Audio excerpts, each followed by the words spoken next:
Bonjour, je suis Hakim La'alem et je vous propose ma chronique du lundi 9 septembre 2024. Elle s'intitule « Un peu de décence, sous ton nez le fauteuil roulant, il passe pas ». Bon, que je vois un peu sur mon calepin des sujets. La campagne électorale, c'est fait.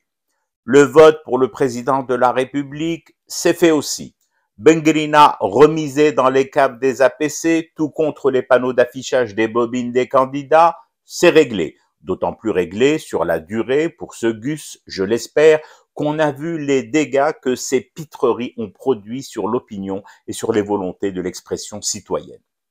Alors, j'ai quoi dans la suite du programme que je me suis fixé et qu'aucune officine ni ambassade ne me livre sous enveloppe? Ah oui. Les Jeux paralympiques Paris 2024. De belles performances de nos athlètes, filles et garçons.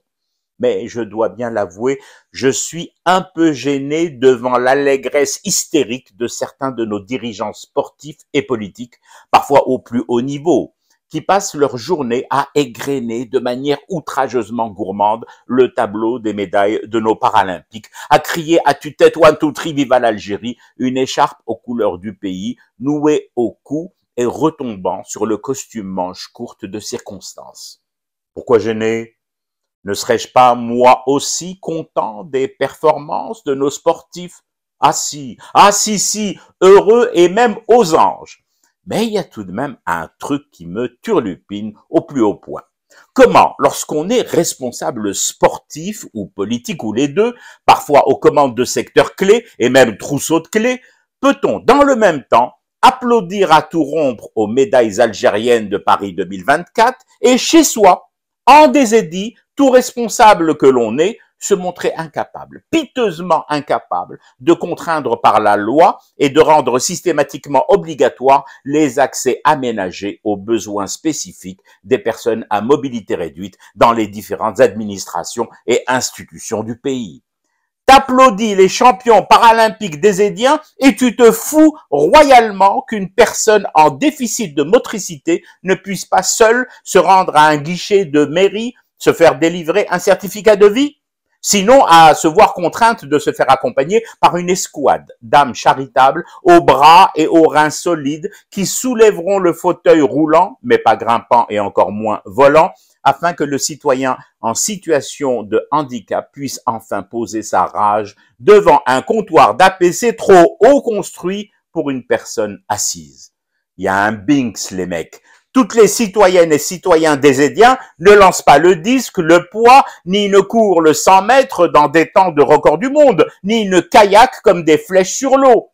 Ici, sur notre sol, loin des anneaux, des boussettes et des « nous sommes fiers de vous, les Verts paralympiques », il y a cet enfer du quotidien de la personne à motricité réduite, ce parcours de sauts d'obstacles architecturaux, de rendez-vous professionnels ou scolaires rendus impossibles à moins de pouvoirs surnaturels à la Marvel.